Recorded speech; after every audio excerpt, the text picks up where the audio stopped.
This is a layout of the existing ductwork as installed for our 8.5-ton unit.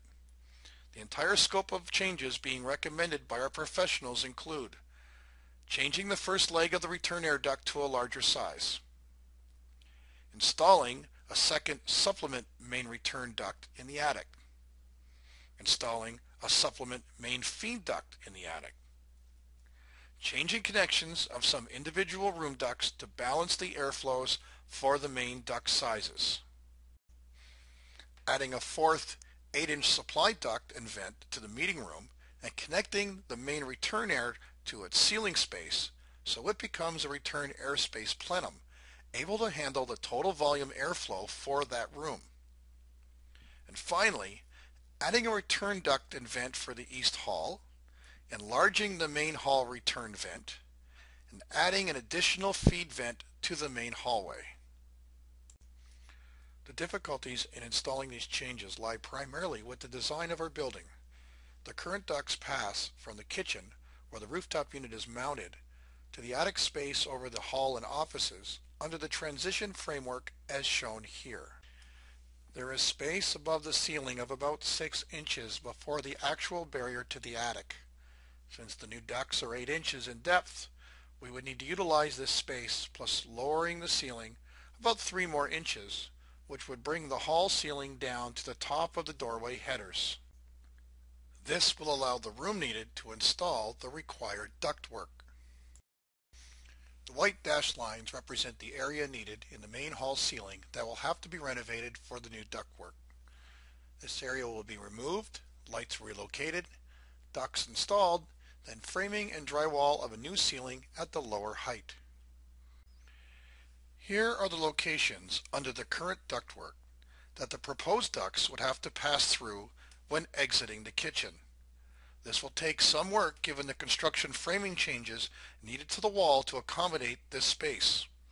A preliminary peek behind the wall shows a load-bearing beam above the area, but it is believed that this beam actually will allow us to open up that much wall space without jeopardizing structural integrity.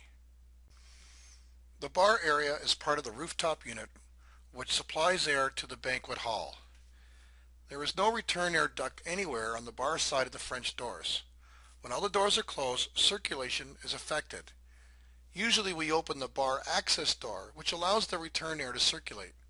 Since the banquet ceiling is closed, we cannot add a return duct for this area without major renovations, so we need to keep the bar access door open.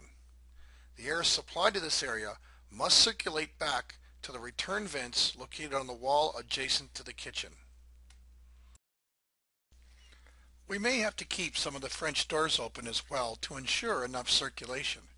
This may cause concern with noise during events. If we find that more circulation area is needed when the French doors are closed, we may have to look at either removing some of the glass areas or replacing some with custom-built vents. There is no insulation for the ducts in this attic either. Again, we are wasting a lot of money and energy costs, as much of the energy is lost to the attic, never making it out of the vents to the bar area. As well, insulating will only improve air conditioning quality.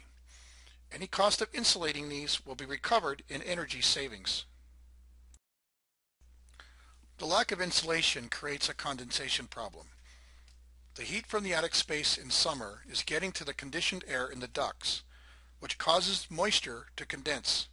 The moisture is running down along the branch to the vents onto the ceiling, dripping onto the tables below. As well, the moisture is creating mold, ruining our ceiling around the vents. Insulating this duct in the attic should alleviate the condensation. I will be providing a basic cost analysis for the board meeting. There are reasons to either go ahead now or wait until next off-season. My thoughts and recommendations are: first, that we proceed with the insulating of the bar area ducts for the following reasons. Insulating will save us money starting immediately and throughout the year, and those savings will pay for the work. Our condensation issues will be resolved, and the overall conditioning of the air will feel much better. That we hold on the balance of recommendations given time concerns and work on a complete renovation package ready to go after next season. The next step is to ask potential carpentry contractors to provide an estimate and scope of changes needed to allow the ducts to be installed.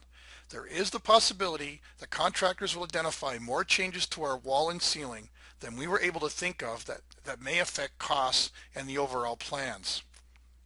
It will give us the proper time to find prospective contractors and put together a proper schedule that won't interfere with any club operations.